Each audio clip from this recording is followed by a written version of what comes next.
Bonjour à tous, dernier épisode de Demain nous appartient. Notre actualité du jour se concentrera sur « Demain nous appartient », spoilé, les téléspectateurs vont être surpris.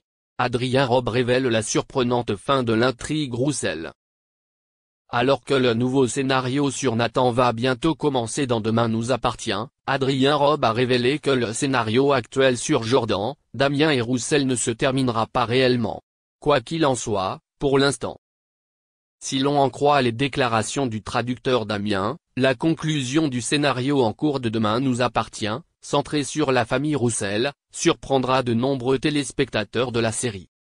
Mais alors que Delva jure ne pas connaître Laure et Alban, Karim, Samy Garbi, Roxane, Raphaël Volkov, Damien, Adrien Robe, et leurs collègues vont-ils bientôt dévoiler le véritable tueur? Cette semaine, les croyants de Demain nous appartient verront la fin de l'intrigue impliquant les soupçons de meurtre qui pèsent sur Jordan, Maxime l'élu, ainsi que les débuts d'un nouveau scénario inédit impliquant Nathan, Adé, et son nouvel amant. Une histoire qui, à première vue, semble fondée sur un possible bonheur amoureux pour Nathan, mais qui peut vite tourner au désastre pour le jeune homme qui semble destiné à une fortune certaine. Cependant, si Jordan est finalement disculpé, il n'est pas sûr que la police parvienne réellement à arrêter dans les prochains jours celui qui l'a piégé et celui qui a tué Laure et Alban. En effet, Adrien Robe nous a révélé que la fin de cette intrigue resterait ouverte et que lui-même ne connaît pas encore la fin de cette histoire, même si la durée de tournage et de diffusion de la série est de 2 mois. Les téléspectateurs seront surpris car il s'agit d'une histoire ouverte, explique le traducteur Damien Julliard. Si y est une fin ouverte donc nous ne connaîtrons pas vraiment la fin. Je ne sais pas moi-même. Si est génial car cela signifie que cette histoire va recommencer à un moment donné. Par conséquent, les scénaristes de Tomorrow Belongs to Us ont une fois de plus choisi un scénario qui s'étendra sur le temps et qui se poursuivra probablement après quelques semaines ou mois, après la pause. Un procédé qu'ils ont utilisé dans les intrigues très fortes de Sacha et Vanessa, 2 des plus grands tueurs en série de l'histoire du feuilleton. Et cela pourrait-il aussi avoir quelque chose à voir avec le retour à 7 de Myriam Becker, la mère de Nordine, dont les liens avec la contamination des nappes phréatiques de la région l'année dernière n'ont jusqu'à présent jamais été prouvés? Merci d'avoir regardé et à la prochaine vidéo. N'oubliez pas de vous abonner à notre chaîne. En attendant, dites-nous ce que vous en pensez dans la section commentaires ci-dessous. Si est ça.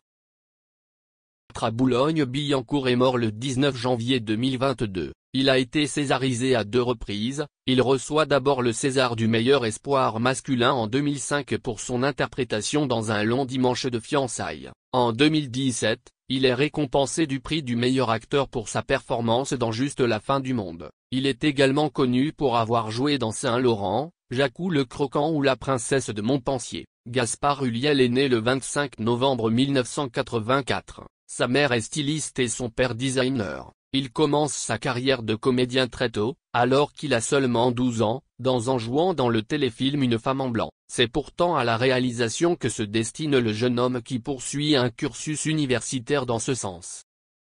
Il continue pourtant à tourner et obtient un petit rôle dans Le Pacte des loups de Christophe Gans en 2001. C'est Michel Blanc qui le révèle l'année suivante en lui faisant interpréter un adolescent en pleine découverte de la vie dans Embrasser qui vous voudrez.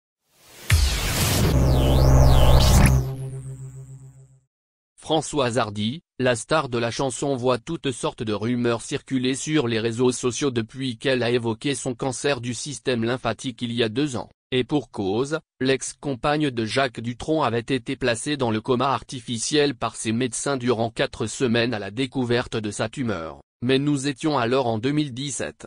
Or, nous sommes aujourd'hui en 2022, Françoise Hardy pouvait donc fêter ses 78 ans au 17 janvier dernier. Elle le pouvait mais ne l'a sans doute pas fait, car selon son vieil ami et premier amour Jean-Marie Perrier, la chanteuse n'aime pas les anniversaires. C'est en tout cas ce que l'on pouvait lire sous une récente publication du photographe sur son compte Instagram. Une publication qui laissait aussi entendre que la santé de Françoise Hardy n'était pas au beau fixe, et qui a sans doute alors relancé les rumeurs quant au coma de Françoise Hardy. Très sincèrement, on n'est pas en mesure de vous dire que Françoise Hardy se porte mal, ni nos confrères d'ailleurs.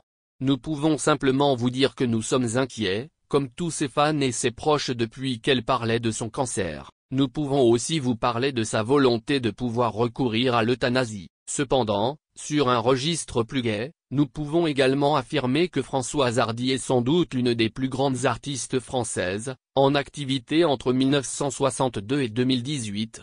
Mais certainement encore en train d'écrire bien qu'elle ne puisse plus chanter, et surtout qu'elle est soutenue par son fils, Thomas Dutronc. Souffrante d'un cancer du larynx depuis 2017, nous étions en avril 2021 quand la chanteuse affirmait sa volonté de voir le droit à l'euthanasie légalisé en France. Mais ce n'était pas la première fois que la chanteuse faisait face à la maladie. En effet, il faudra remonter en 2004 pour retrouver le premier diagnostic